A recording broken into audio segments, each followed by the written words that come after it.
Napasugod sa Camp Batalya sa Zamboanga ang mga kaanak ng mga bihag ng MNLF Miswari faction na nakalaya kahapon. Napawi ang pangamba at pag-aalala ng ilan sa kanila nang muli nilang makita ang kanilang mga mahal sa buhay. May news to go si Isay Reyes. Kahit nakalaya na mula sa grupo ng MNLF faction ni Nur Miswari, bakas pa rin ang takot sa mukha ng ilan sa mahigit 100 nakalayang bihag na dinala sa Camp Batalya para sumailalim sa processing at debriefing. Ang kanilang mga kaanak na sabik na muli silang makita at makapiling napasugod sa kampo.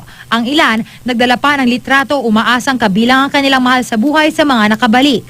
Kabilang dito sina Carl at Bradford de Guzman. Umuwi pa mula sa Amerika ang mag-asawa para hanapin ang kanilang 2 taong gulang na anak na na-hostage umano kasama ang kanilang lola. Ako baby, namimiss na kita. Diyos ko. Dami po namin pasalubong sa kanya, binitbit namin lahat. Opo. First baby kasi namin yun. First baby.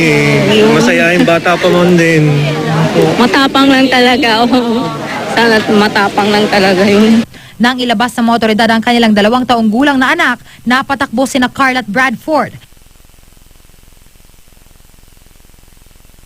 Isang babae naman ang naparoon din para hanapin ang kanyang ina at lolo na iwanan daw sila sa bahay noong gabing sumalakay ang mga rebelde. Papasok pa lang kami ng pabirada ng lustre, nakita na namin yung mga MNLF na may banda ng pula dito, tapos may mga ano na sila, marami na silang naglalakad papunta ng birada. Kaya ang ginawa namin, tumakbo na lang kami. Tsaka may mga sakit sila sa puso, yun ang problema ko sa kanila.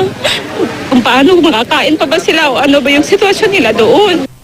Sa evacuation center sa Tetuan Elementary School, halos isang linggo nang balisa ang pamilya Tupaz mula nang mapabilang sa mga hostage ang kaanak na si Carlos Tupaz.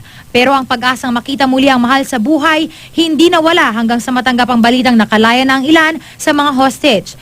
Tila nasagot naman ang kanilang panalangin. Carlos Pintor Tupaz, kapatid ko po yan. Ika number 89 po siya. Naka-survive.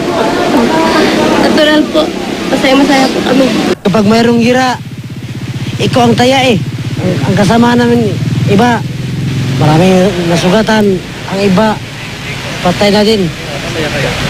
Masaya kayo. Buhay pa, sir. Isay Reyes, GMA News.